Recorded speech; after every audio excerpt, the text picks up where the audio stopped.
And when you come into Jannah, the angels are the ones who greet you. You know when you come to the hotel in this place, you get the serviceman, he's greeting you, yeah?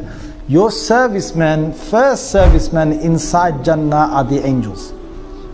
And they say, Assalamu alaikum wa rahmatullahi wa barakatuh. To you and to all your family members.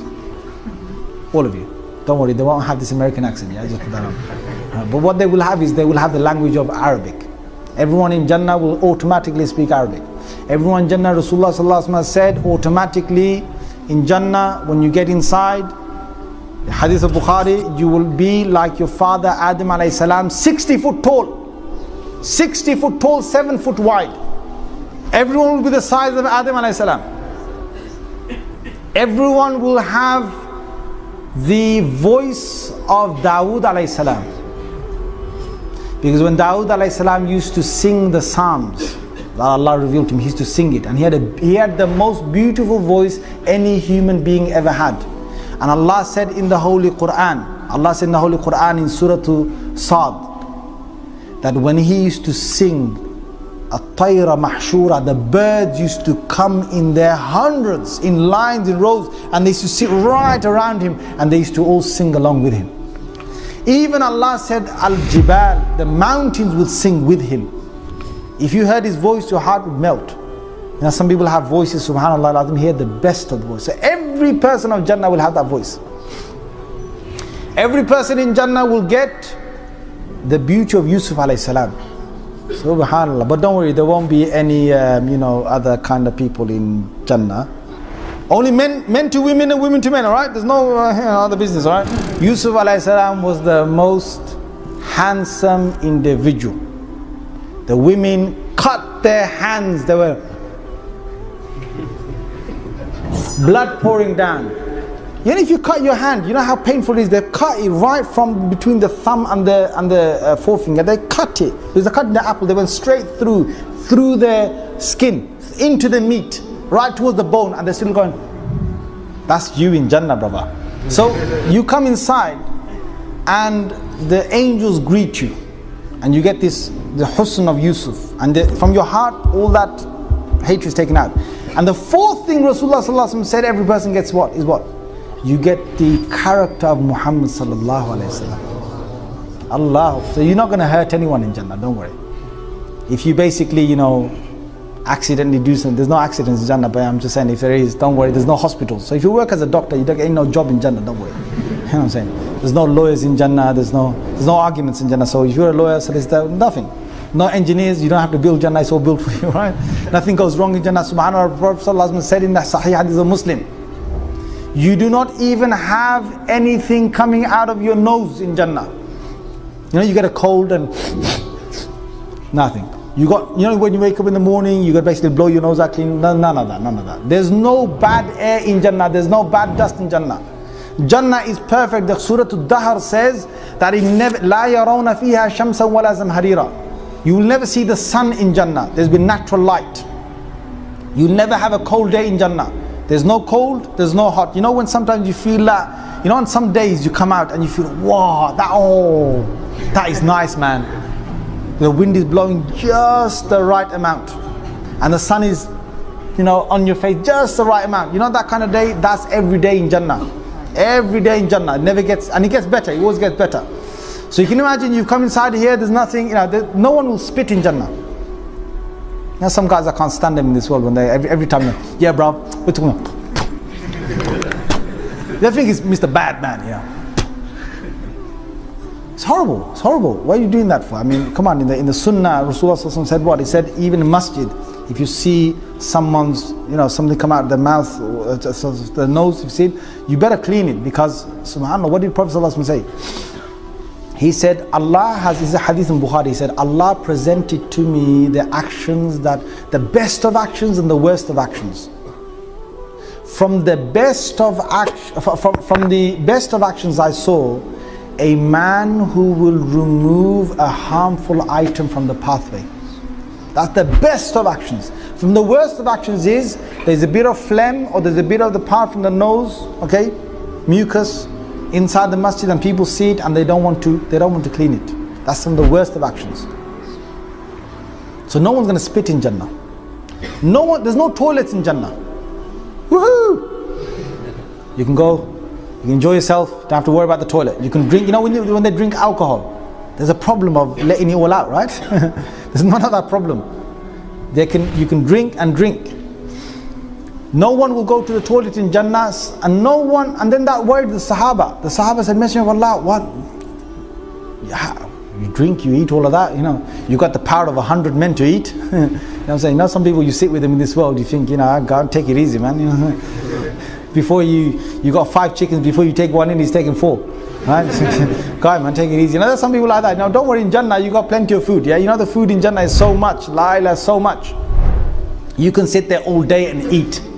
You can eat. Now, you got the word, the Sahaba, they're worried. What's going to happen? So Prophet ﷺ said, don't worry, you just sweat. Sweat. But what the sweat is, Rasulullah ﷺ said, your sweat will smell of musk. So when you sweat, it's really nice because you got nice new perfume on yourself. So she's even dying to come closer to you because you sweat. You sweat inside Jannah. In Jannah, you have your labinatun min dhahab, labinatun min fidda.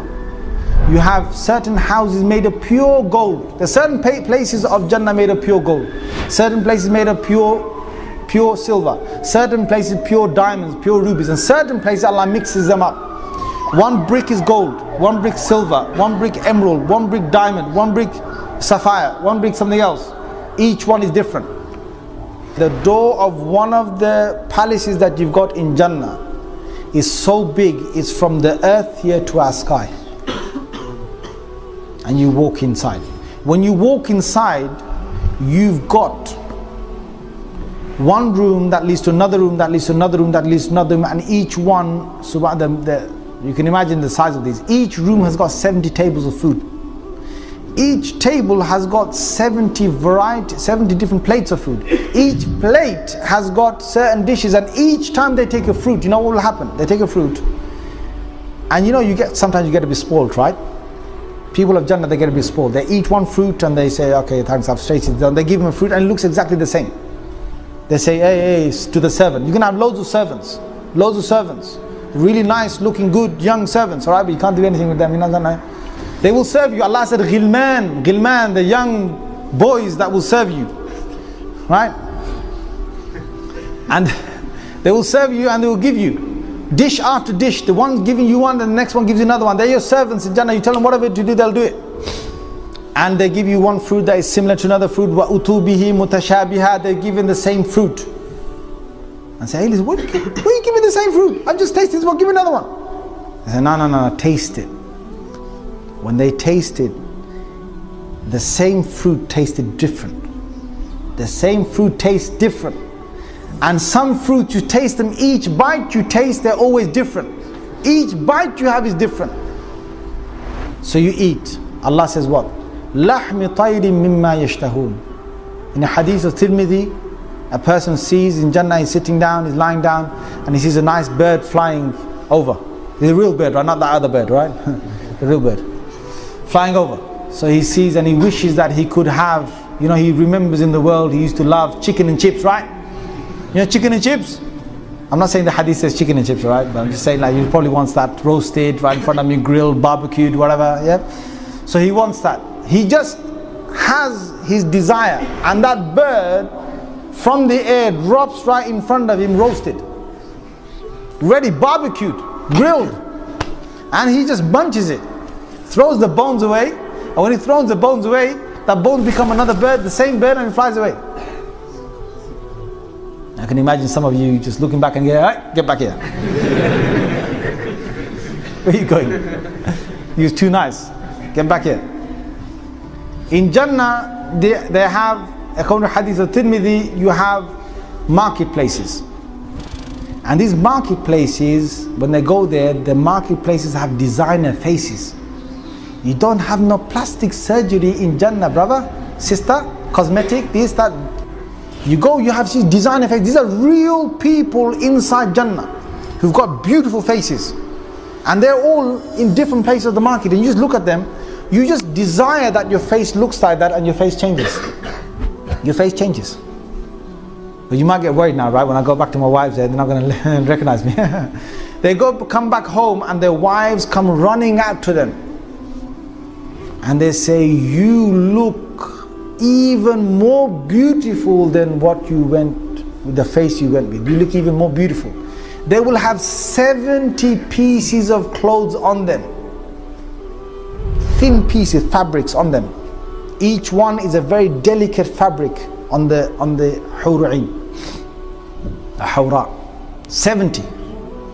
And through the 70, according to Hadith of Muslim, through the 70 of these beautiful fabrics on her, he sees the love she has for him pumping in her marrow bone. Forget the heart, it's in her marrow bone. Allah has created her to see nothing more than just you. Me, you. Because Allah will make her be. In fact, right now, you're in this world right now. You know, the hadith says, Prophet ﷺ said, when a person's wife says things to him, bad things, you this, you that, you never tidy up, you do, you get it from your wives. Yes, guys, nod your heads. Say yes. Or is he only my wife? Don't worry, she's a good person. Yeah, she's a good person. Okay. She'll be listening to this one day, she'll be getting me back at this. But I say this to her home as well. She says bad things, one of your wives said it, Rasulullah said, he says, your hur'in in Jannah are saying, are you? Stop saying that. He's our husband as well. Our husband as well. He's in a hadith. So sometimes I tease my wife and I tell her this. I say, listen, take it easy. My wife's in Jannah saying something. My wife's in Jannah not liking it. They're not liking it. Don't say that. And she starts laughing, right? Just to make her laugh. I really wind her up sometimes. I just make her laugh because when she gets mad at me, I just wind her up. So, the women, okay, they're probably thinking, subhanallah, what are they going to get? They are going to become the most beautiful out of all your wives in Jannah. I didn't hear subhanallah from you guys.